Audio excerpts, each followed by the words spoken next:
Patrick here, sophisticated, smoking. This is a Savinelli pipe I got a long time ago. Not a Savinelli. This is a Stanwell pipe, Army mount or Cavalry pipe, and that's of course a replacement stem because I broke the stem a long time ago.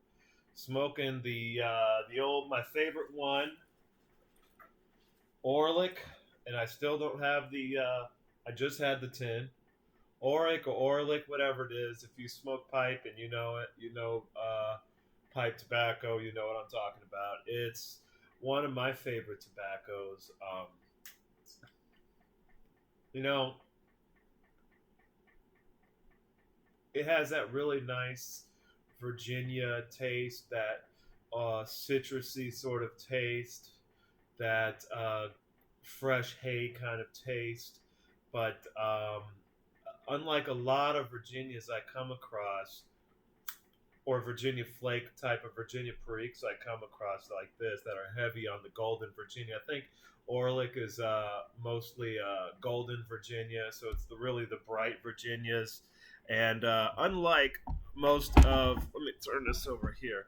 Unlike most of these Virginia flakes that are heavy on the Virginia, this one doesn't really burn my tongue so much.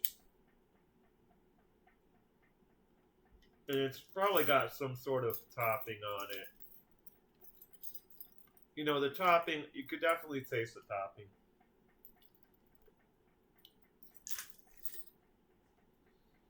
But it's not overpowering, but it's definitely there. So it's definitely a topping. Just a flowery, citrusy sort of flavor and aroma to it. Not too harsh. Just a great tobacco. I think the tins, it's not cheap as far as tobacco is concerned. You can't get it bulk as far as I can tell.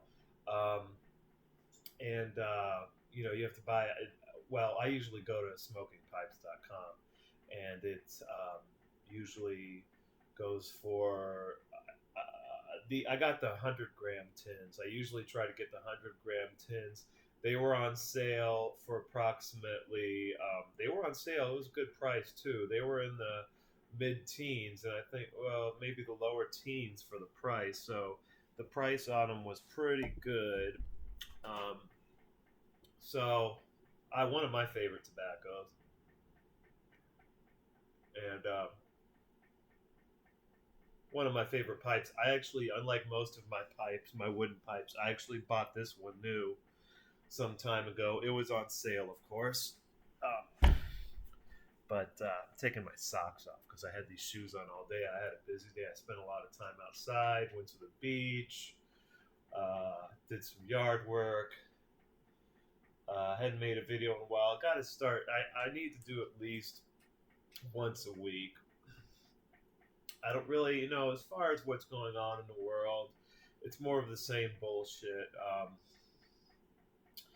A lot of people in the sort of right of center sphere of YouTube are up in arms about this Time magazine article, which basically said that there was actually a conspiracy in the literal sense of the term to make sure that Trump didn't win. That was a Time magazine article that came out. I mean, I can't say I'm very surprised, although I can't say that I care either way who the president was, because um, if Trump would have won again, it would have been 4 more years of the same bullshit, 4 more years of the deep state, which I like to call the administrative state, just because deep state sounds too conspiracy-ish. Administrative state is actually what it is. So the administrative state would have sabotaged him for another 4 years. His party and the other party would have, worked against him for another 4 years. It would have been 4 more years of the media bullshit and the crazy people out there who now, thank God, they've gone back to sleep. And I've suffered a lot less discrimination since Trump lost, so I'll definitely take that that win. Um, and I can't say it would have mattered either way. People got to understand history here, and this is why I'm going to turn this around really quick. And excuse me, look, I'm not a professional at this, so give me a break. I just wanted to turn this around so I could put my feet under the tray and these are two. I love these two pictures. This one friend painted for me. That is actually supposed to be Black Eye Galaxy, and I gave her a picture of the galaxy. This is, if you look up Black Eye, like if you got hit in the eye, galaxy.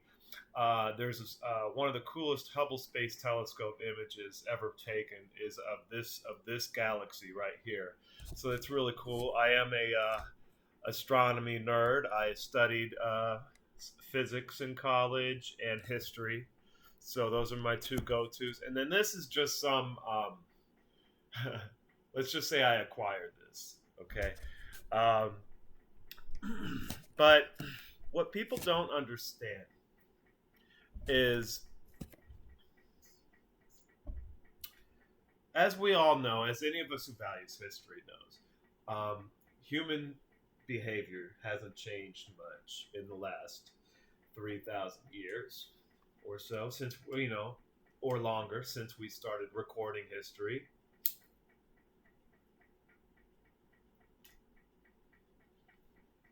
I mean, if we read some of the old Greek works, and you really deep dive into how society functioned in ancient Greece, whether it was Athens or whether it was Sparta had a very unique sort of society going on that was kind of almost like a communistic, sort of maybe fascistic, you could call it, which are actually very similar to each other. As anybody who understands history knows, fascism and communism are really two sides of the same coin. So, but if you look at the workings and the goings on of Athens, for example, okay, Athens was supposedly a pure democracy, right? And how did Socrates die? What happened with that? Well, if you know your history, you know that. And Plato was the one who actually gives us this story. We have no other source on Socrates except for Plato for the most part. I think there was one other Greek historian that mentioned him more in passing, not a whole lot. So most of our information that we have on Socrates comes from Plato, who was his student, who was a student of Socrates. Well, Socrates was, giving free philosophy lessons somewhere in some town square. It's somewhere in Athens. And as most people know, Athens at the time was what we would call a pure democracy in terms of you had people who were considered eligible to vote, and they were basically drafted through a lottery to take part in governance. When their number came up, they were expected to show up to all the meetings and vote on whatever came up. Okay, and this could be any land-owning, land-owning male, of course.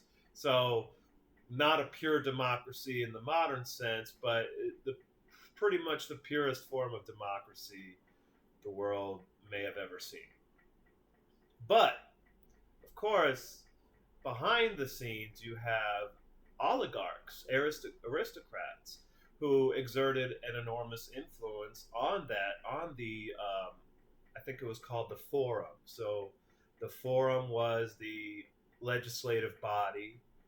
Maybe it wasn't the Forum, that might be Roman, but it was the legislative body composed of a randomly chosen group of eligible males who legislated for Athens. But behind the scenes, of course, you had the rich and powerful, the aristocrats.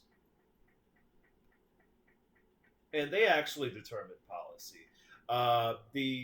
the legislative body of Athens became nothing more than a rubber stamp for the aristocrats. Okay,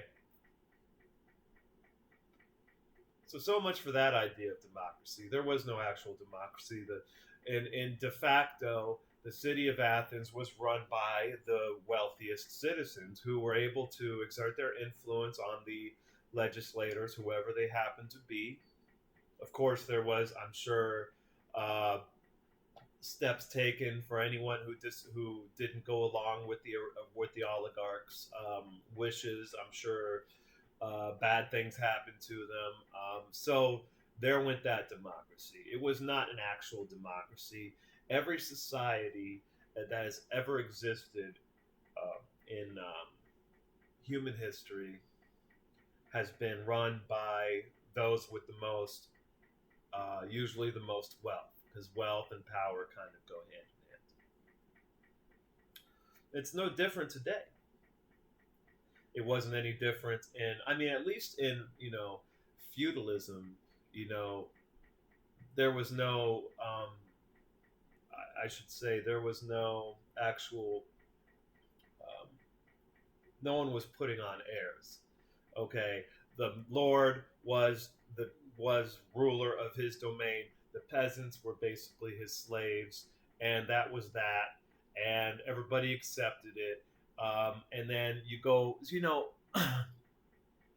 you have the peasant uprisings under Richard III, and then you start seeing the lords concede some power to the peasants over time, but it was just to keep them happy. And behind it all, the lords and the wealthiest citizens still had control over what went on, how a country was run. It's always been this way. Even in communist societies, supposed communist societies, you had a powerful class of bureaucrats form, which basically determined what was going on in that country. People who rose up in the Communist Party, for example, in the Soviet Union. Okay, it wasn't a dictatorship of the proletariat. It was a dictatorship of the bureaucrats. Okay, and wealth was redistributed, but let's say that it wasn't equal, of course, as we all know. The people who had the most friends in the Communist Party, who had the highest standing in the Communist Party, got the best of everything, and other people got nothing. And so this happens in every society. But back to where I was going with this is, it doesn't matter who the president is. A lot of people would agree with me. The president of the United States is nothing more than a figurehead. We saw what happened when that figurehead decides to go against the grain a little bit and try to make some reforms within the system. Okay, he gets dealt with, and that's what happened to Trump. And the trajectory of this country and where it's going is unavoidable. Never in history has a country which has gone down this path reversed its course and avoided the end result, which is a disintegration of the central government. The federal government will eventually fall apart. It will fall apart due to its own corruption. It will eat itself, okay? It will destroy itself, and there's nothing anyone can do about it. Okay, as far as saving, well, first of all, the federal government is not this country, so there's no need to save the country because the federal government is not this country. This country is a collection of sovereign states. If the federal government were to disappear tomorrow, it wouldn't be the end of the world. As a matter of fact, eventually we'd probably be better off. Okay. I think that what we should do is stand aside, prepare ourselves, buy gold and silver or Bitcoin if you prefer Bitcoin. Although I'm not sold completely on the Bitcoin yet. I have Ethereum and I have Bitcoin. Ethereum's been doing very good lately. It seems like Ethereum is kind of breaking out and breaking away from So I would say in the short term, it may not be a bad idea to invest in Ethereum. Uh, Perhaps Ethereum will rocket past Bitcoin. If you buy Ethereum now at I think 1,000 something, I think it's like $1,500. Um, you might be really good off if it goes up to $30,000, $40,000 while Bitcoin kind of stagnates. Um, there seems to be an effort out there among a lot of different people to get away from Bitcoin a little bit and find alternatives. You see that Dogecoin thing, which was obvious, obvious propaganda in my opinion. But the Ethereum, I think Ethereum shows some promise. It's actually, I don't know much about it, but from what I can tell, it seems like it has some good selling points. It's not just Bitcoin with a different name. So I would say in the short term, Ethereum might be a good thing to invest in. I think long term, I think that the central banks aren't going to allow crypto to, compete with fiat currency. So unless the central banks become irrelevant, then I would say eventually they're going to crack down hard on crypto. They won't allow it to because they can't control crypto.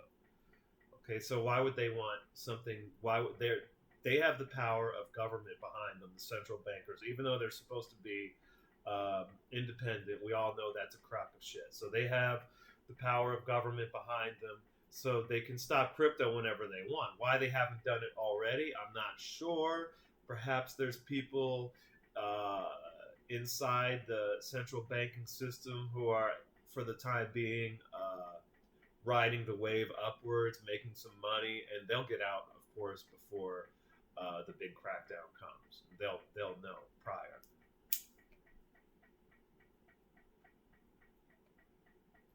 But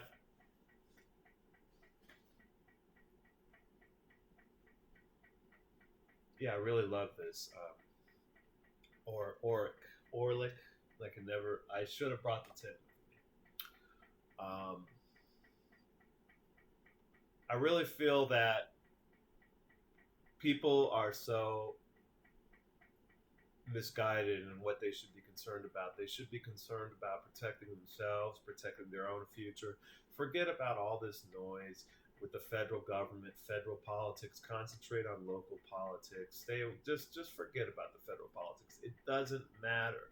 The United States federal government is a machine, and it's going to do what it's going to do, and it doesn't matter who the president is. And we've already seen that with Trump.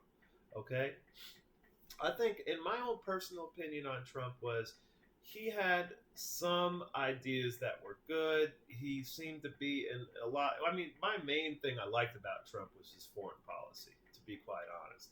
Of course, his domestic spending horrified me. And, he wouldn't be my first choice if I was given a free for all choice on who to run this country. But at the end of the day, it doesn't matter because the president doesn't really have much say so. We have an entrenched bureaucracy. These people are going to do what they are going to do, and they don't care who the president is. And if the president gets in their way, they're going to get rid of him. The CIA, for example, the CIA does whatever the fuck it wants, and nobody's going to change that. You're not going to change that.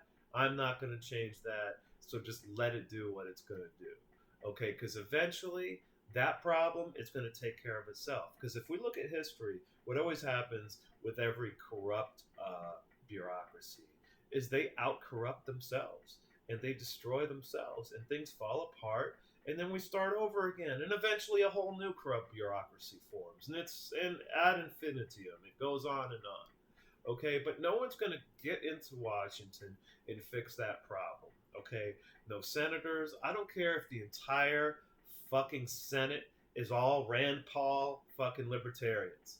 Okay, they're not going to fix that problem because these people in the federal government, the federal administration, it's going to do what it's going to do. Okay, no one can show me one time in history when a corrupt bureaucracy was was fixed. Okay, it's never happened. What's always happens is the whole fucking game falls apart, and then we start all over.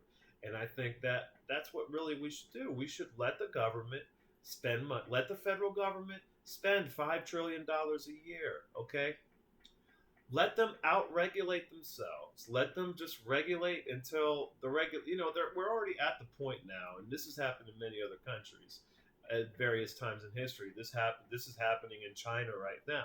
Is the federal government can make so many regulations that it becomes impossible for anybody to follow them, and everybody just ignores them. And that's what happens basically in China right now. In China, you got Beijing asking for one thing, and then the province is doing another thing because the bureaucracy has gotten to the point there where it is no longer able to do its job. And this has happened over and over again in history. We can look at ancient China, for example. They developed a massive bureaucracy. Eventually, that bureaucracy composed the highest ranking people within that bureaucracy were usually eunuchs, by the way, and they told the emperor of China what to do. Okay, and this went on, and then China eventually, painfully and slowly, disintegrated.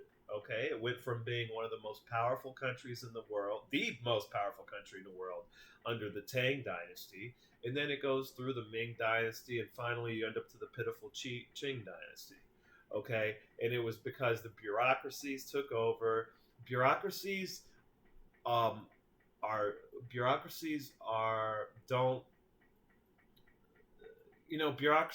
made and founded and started for a reason, but they always go off the rails. Okay, every bureaucracy that was allowed to continue to grow in history has gone off the rails and ended up being counterproductive and eventually destroying itself. This happened in China. This happened in the Byzantine Empire. This happened in the Fatimid Empire. Fatimid Empire eventually got taken over by its own bureaucracy of slaves. Okay? For example, Saladin was originally a Mamluk, a slave.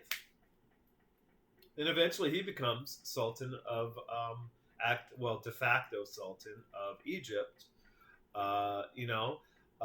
Again, you have the Byzantine Empire, which was basically got to the point where it was being run by the eunuchs, who were originally, in the beginning, the eunuchs were used to keep the harem under control because they didn't trust a man with a dick to actually watch over the harem. And of course, they couldn't let a woman do it because women weren't supposed to be capable of doing anything. So what they did was they found a guy, chopped his fucking dick off, and said, "You're going to watch the harem." And over time, it forms a bureaucracy which becomes very powerful. And then they take over, and then they run the Byzantine Empire, and then the Byzantine Empire eventually crumbles and falls. Okay, you have the French Revolution, where a big part of the French Revolution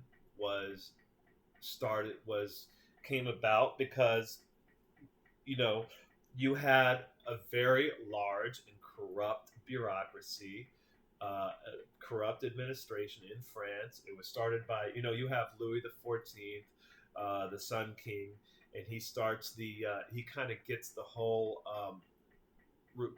bureaucracy going to the point where he has complete control over France. For a feudalistic king, he would have complete control, but for a feudalistic king, he had a lot of control, and he did that through various means. But one of the means was this bureaucracy that he formed, this administration. Well, eventually they get so corrupt that by the late 1700s, early French Revolution is late 1700s, early 1800s, I think. I don't know off the top of my head, but I do know that a lot of the reason that the people revolted was because they were being bullied by tax collectors and code enforcement people, and they were fed up with it, Then recently we had the Arab Spring. A lot of that had to do with corrupt bureaucrats, bureaucracies and administrations throughout history have always gone off the rails. You see, they're like a tumor.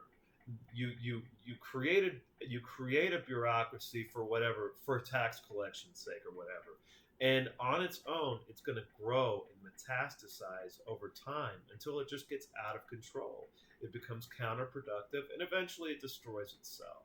And that's what's going to happen in the United States, whether you like it or not. That's what's going to happen. There's nothing anybody can do about it. So what do you do? What can we do? First of all, stop stressing out over what's going on in Washington, D.C. Ignore them as much as possible. Okay? Concentrate on your local area. If you want to get involved in politics, get involved in your local area. Forget about what's happening on a national stage. Okay? The politicians, if we just really want to get to what they are, if we want to what they do. What do politicians do? What is the legislative branch supposed to do? The legislative branch is supposed to write laws and then, approve or vote for those laws. Okay, that's what your representatives and your senators are supposed to do. What do they actually do? They actually don't write the laws. The lobbyists write the laws. Okay, they actually and they vote according to what the special interests want them to vote. So they don't actually do anything. They're just there. They're just parasites, essentially. They're there. The main reason they're there, as George Carlin said, is to give you the illusion of choice. So you can go to the polls and you can pull that lever and you can feel all good about yourself, like you accomplished something. Okay. But the game is so rigged, it doesn't matter. It doesn't matter who you send to Washington. It does not matter. Because the laws are already written by lobbyists. And what the ones that are going to pass or fail in the legislative process, it's already predetermined. They don't actually do anything other than make you feel like you have a choice. Same thing with President of the United States. The president is supposed to run the executive branch, right? So he's supposed to have ultimate control over the entirety of the executive branch, I think at least 2 to 3 million employees, all of the alphabet soup agencies. But guess who actually runs the executive branch? People within the agencies do, not the president. Okay, the president is not going to tell someone who's been in the CIA for 25 years what he's going to do, unless that person wants to do what the president says. He's not going to tell some fucking chair-warming asshole in the FDA what to do. Okay, they're going to do what they're going to do. There's nothing the president can do about it. That has to do with the Civil Service Act, of I think it's 1870s. They passed the Civil Service Act, which was supposed to fix some problems, what they used to call patronage within the federal government, where incoming administrations would fire everybody in all the agencies, or at least all the heads and all the upper management and mid management of most of the agencies, and then he would bring in his friends or his supporters. Well, they created under was it President Garfield? I don't remember which, or Grover Cleveland. I'm not Garfield. Cleveland.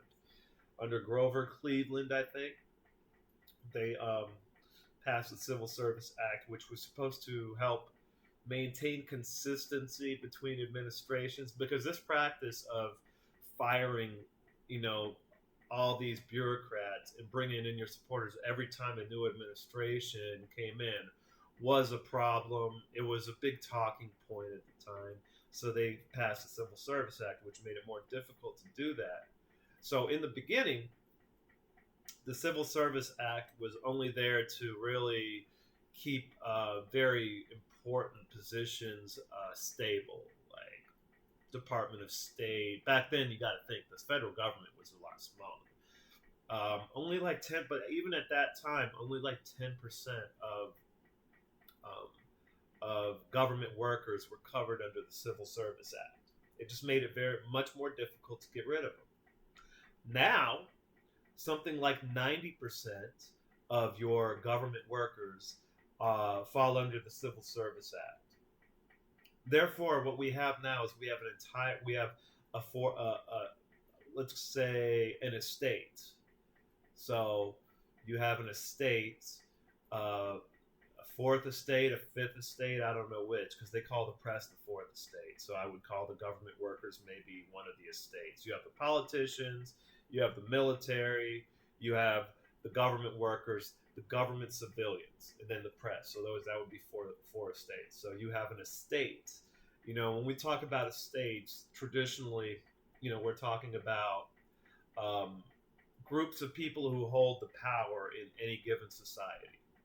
So if you go to Renaissance Italy, you had the nobility would be one estate. The clergy would be another estate. The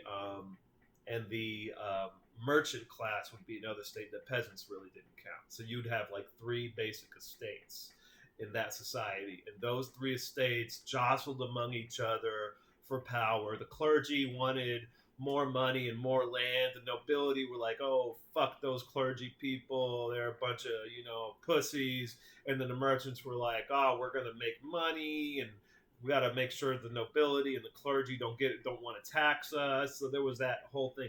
Well, in our government, we have estates, and I would call the government bureaucrat one of the estates. Another estate would be the oligarchs, which would be your big business interests. Maybe it's a lot more complicated now, but the government bureaucrats are an estate. They hold a significant amount of power. They don't determine what laws are enacted, and they don't write laws, but they determine which laws are executed and how they're executed, how they are enforced, and which ones are enforced and which ones are not. For example, if you're the FBI, you can use the FARA Act to go after people you don't like and people that you do like that are basically violating the same act. You don't have to go after them if you don't want to. You can just use it to go after people you don't like. That's selective prosecution. That's an example of selective enforcement. The FDA can go after medical equipment companies that slighted them in some way. They can make life very difficult for them. Those that play the game and do what they want when they want it, they take it easy on them.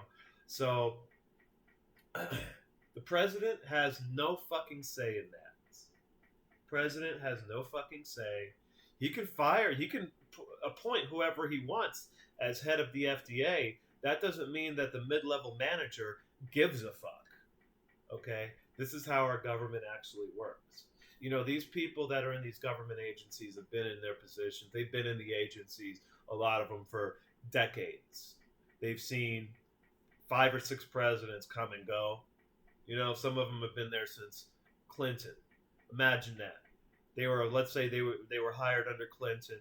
They're getting close to retirement now. They've seen Clinton, Bush, Obama, and Trump. They don't give a fuck who the president is, and they're going to do what they're going to do. And they got a lot of friends in the agency, and they have a lot of friends in the industries they're supposed to regulate, obviously, because why wouldn't you? Why wouldn't you? If you're a Food and Drug Administration, I don't mean to pick on the Food and Drug Administration. They're particularly corrupt, I would say, but they're not. There's most agencies are just as corrupt, I would say. So don't mean to pick on the FDA, but they're an easy one to pick on because you got to think, if you're an FDA mid-level manager, some kind of paper pusher somewhere up there in Washington, sitting on probably a $5,000 chair with a $10,000 desk, most likely you're in a very nice, the lobby has crystal chandeliers. I've seen this. I've been to DC. I worked in DC. I was in the government. I was in the military. I was stationed in DC. I saw this excess, and but if you were one of these government workers, if you were an FDA like employee, you were in charge of approving pharmaceuticals, like you were part of the process somewhere somehow. Well, most likely you're going to know some pharmaceutical people. They're going to approach you. They're going to make you offers you can't refuse, and you won't refuse. And there's little consequence for a government worker. It's very difficult to get fired. The most they're going to do is move you around. Like if you get in trouble, they're going to shuffle you around somewhere. Okay? So people need to get off this whole hysteria over who the president is, what's going on in Washington D.C. It doesn't matter. The federal government is a fucking machine, and it's falling apart. But it's going to continue to steamroll on until it eventually putters out and dies, and it will. And it's only a matter of time. Take care of yourself. Take care of your immediate surroundings. Financially, don't count on the government for anything. Okay? Save for your own future. Be ready for a currency crisis because it's coming. May not be tomorrow, may not be next year, may not even be this decade, although I tend to think it's going to be sometime this decade. But be prepared for a currency crisis. There's a reason why people in East Asia value gold so much. It's because they've seen their country's currencies go in the gutter. You know, that's why gold is much more valued in a lot of other countries. Americans are spoiled. They haven't experienced this yet. They will. Maybe this decade. Save for your own future. Make your own moves. Forget about what everybody else believes. Don't try and convince anybody. Don't try and help anybody. Help yourself first. Then help your family. Help your immediate people. If you're going to stay in the United States, buy some land somewhere out in the country. Don't stay in the cities. Have some land set aside. But if the federal government, like I said, fell apart, which it eventually will, eventually the currency will become worthless. The federal government won't be able to pay its bills anymore. And then the politicians are going to be like, oh, and they're not going to have an answer. And everybody's going to be like, help us, help us, help us. I need my Social Security. I need my this and that. And the government's just going to be like, the politicians are going to be like, oh, I don't know. It's his fault. That's what they're going to do. They're going to start blaming each other. If you're going to sit here and count on the government to take care of everything, you're in for a rude awakening. And people outside of America, outside of the Western Hemisphere, I would say, understand this, and they prepare for these things. But Americans are going to have to learn the hard way. That's another thing in history you always find out is that, people, societies generally, they always tend to learn things the hard way. Groups of people, societies, countries, they cannot act proactively. They can only react. A human mob has a lizard brain. Okay, it's not able to think or reason. It acts on instinct. Okay, so the individual can make smart choices. Societies as a whole cannot. Okay, so don't expect anybody to fix this problem, this spending problem, this corporate debt problem, this all these problems that we have. The climate problem, if you believe in that, which I think, sure, human activity is probably changing the climate. You think they're gonna do anything about it? Why don't you do this? If you're so concerned with it, turn off your electricity. Stop driving your car. You see? That's why no one's ever gonna do anything about it. Who's gonna be the first one to make that sacrifice? No one. You understand? I mean, technology might help us in that regard. If we get fusion power, for example, that'll solve most of our problems. The electric vehicle thing, very nice. I got electric vehicle stocks. They're making good money. I'm not against it, like I said. But as far as preventing climate change, it's probably already too late. Um, and, you know, climate change will be a relatively slow process. It won't be some cataclysmic event that's going to kill everybody. We'll have time to adapt. It'll suck for some people. But like I said, if you're so concerned about climate change, turn off your electricity, you know? Um, and then, if your location goes all solar, like, or all renewable energy, then don't complain when your energy bill goes up like crazy, which it will. Hopefully, we get the fusion thing going. But human societies, if you look at history, never have they ever stopped a cataclysm from happening. World War II is a good example. I think I mentioned that in another video. So, if you wanted Biden to win and you're happy that Biden won, you feel like you've won something yourself and you're all happy, like, oh, we won. I don't know what you actually won, but good for you. Good for you. Biden won. And, Trump, I would have rather Trump would have won. But now looking back, I think it was all pointless. It was all pointless. This machine, the United States government, is off the rails.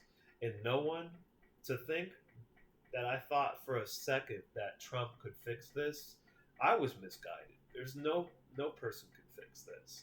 It has to just run until it dies, run until it falls apart, until bolts start flying out, until wheels start flying off, okay? And then it comes grinding to a halt. And then everybody's going to be like, "Oh, what are we going to do now?" Well, you should have prepared for this, But the states will pick up a lot of slack, and I don't think it will be the end of the world.